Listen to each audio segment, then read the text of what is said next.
ఓం శ్రీ సాయి నాథాయ నమః. శ్రీ సాయిబాబా జీవిత చరిత్రము. మొదటి అధ్యాయము. గురు దేవతా స్తుతి. బాబా గోధుమలు పిండి విసిరిన కథ. దాని తత్వము. పూర్వ సంప్రదాయానుసారము హేమాడ్ పంతు శ్రీ సాయి సచ్చరిత్ర గ్రంథమును గురుదేవతా స్తుతితో ప్రారంభించుచున్నారు. ప్రప్రథమమున విఘ్నేశ్వరుని స్మరించుచు ఆటంకములను తొలగించి ఈ గ్రంథము జయప్రదముగా సాగునట్లు వేడుకొనుచు శ్రీసాయినాథుడే సాక్షాత్తు శ్రీగణేశుడని చెప్పుచున్నారు. పిమ్మట శ్రీ సరస్వతీదేవిని స్మరించి ఆమె తనని గ్రంథరచనకు పురికొల్పినందులకు నమస్కరించుచు శ్రీసాయియే సరస్వతీ స్వరూపులై తమ కథను తామే గానము చేయుచున్నారనియు చెప్పుచున్నారు.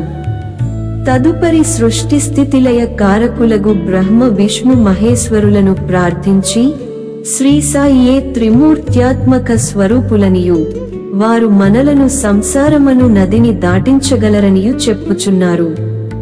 తరువాత తమ గృహదేవతయగు నారాయణ ఆదినాథునకు నమస్కరించి వారు కొంకణ దేశములో వెలసిరనియు ఆ భూమి పరశురాముడు సముద్రము నుండి సంపాదించినదనియు చెప్పుచు వారి వంశ మూలపురుషుని స్తోత్రము చేసిరి. అటుపిమ్మట వారి గోత్ర ఋషియగు భరద్వాజమునిని స్మరించెను. అంతేగాక యాజ్ఞవల్క్యుడు, భృగుడు, పరాశరుడు, నారదుడు, సనకసనందనాదులు, సనత్కుమారుడు, సుకుడు, సౌనకుడు, విశ్వామిత్రుడు, వశిష్ఠుడు, వాల్మీకి, వామదేవుడు, జైముని, వైశంపాయనుడు, నవయోగీంద్రులు న పలువురు మునులను, నివృత్తి, జ్ఞానదేవు, సోపాను, ముక్తాబాయి, జనార్దనుడు, ఏకనాథుడు, నామదేవుడు, తుకారాం, కాన్హా, నరహరి తదితర అర్వాచీన యోగీశ్వరులను కూడా ప్రార్థించెను.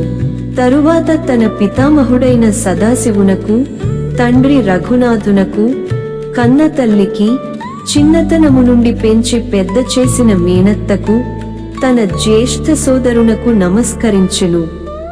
అటుపైన పాఠకులకు నమస్కరించి తన గ్రంథమును ఏకాగ్ర చిత్తముతో పారాయణ చేయుడని ప్రార్థించెను.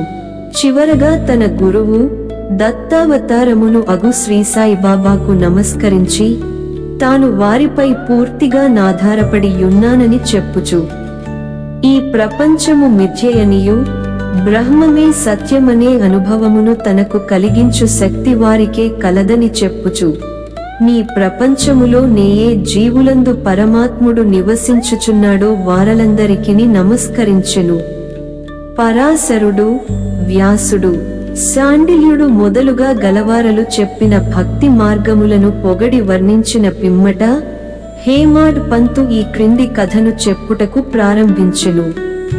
1910 తదుపరి యొకనాటి ఉదయమున నేను షిరిడీ మసీదులో నున్న శ్రీసాయిబాబా దర్శనము కొరకు వెళ్ళితిని.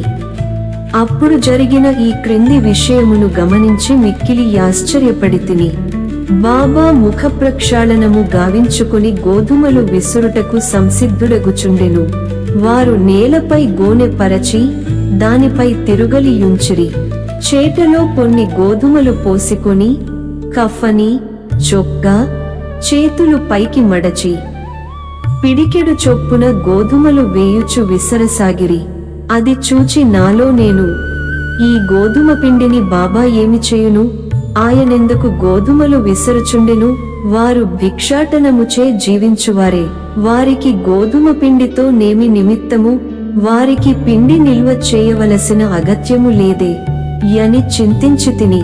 అచ్చటకు వచ్చిన మరికొంతమంది కూడా నిట్లే ఆశ్చర్యమగ్నులైరి. కాని మాలోనెవరికి గూడ బాబాను ప్రశ్నించుటకు ధైర్యము చాలకుండెను.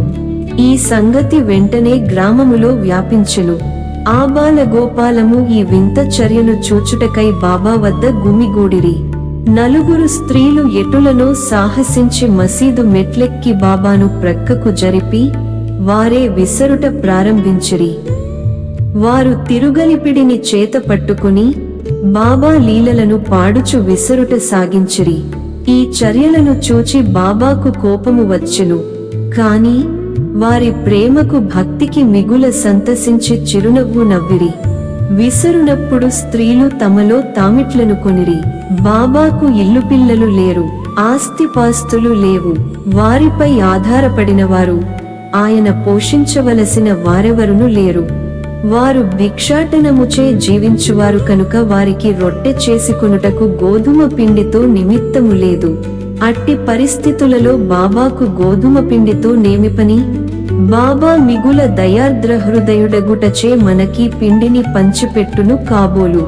ఈ విధముగా మనమున వేర్వేరు విధముల చింతించుచు పాడుచు విసరుట ముగించి పిండిని 4 భాగములు చేసి ఒక్కొక్కరు ఒక్కొక్క భాగమును తీసుకొనుచుండిరి.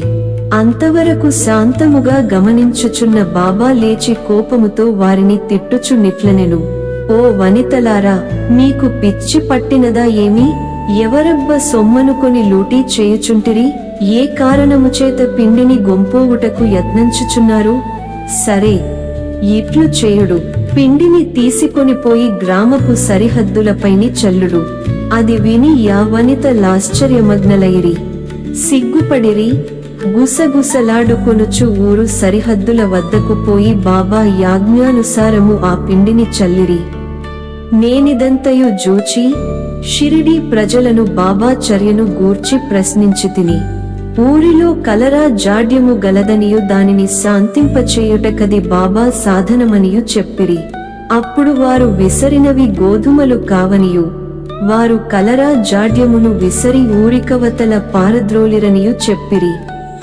అప్పటి నుండి కలరా తగ్గెను. గ్రామములోని ప్రజలందరూ ఆనందించిరి. ఇదంతయు వినిన నాకు మిక్కిలి సంతసము కలిగెను. దీని గూఢార్థమును తెలిసికొన కుతూహలము కలిగెను.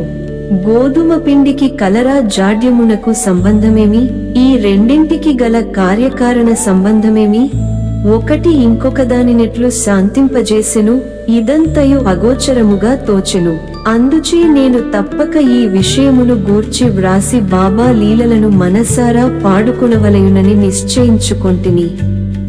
ఈ లీలలను జూచి ఇట్లు భావించుకుని హృదయానందపూరితుడనైతిని. ఈ ప్రకారముగా బాబా సచ్చరిత్రను వ్రాయుటకు ప్రేరేపింపబడితిని. అట్లే బాబా కృపాకటాక్షములచే ఆశీర్వాదములచే గ్రంథము నిర్విఘ్నముగను జయప్రదముగను పూర్తి అయినది.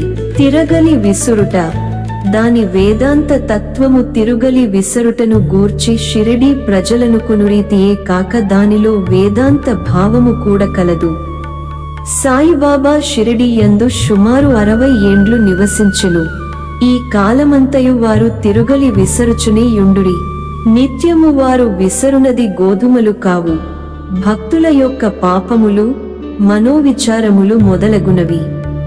తిరుగలి యొక్క క్రిందిరాయి కర్మ, మీదిరాయి భక్తి. చేతిలో పట్టుకొనిన పిడి జ్ఞానము. జ్ఞానోదయమునకు గాని ఆత్మసాక్షాత్కారమునకు గాని మొట్టమొదట పాపములను, కోరికలను తుడిచి వేయవలయును. అటుపిమ్మట త్రిగుణరాహిత్యము పొందవలెను. అహంకారమును చంపుకొనవలయును. ఇది వినగనే కబీరు కథ జ్ఞప్తికి వచ్చును.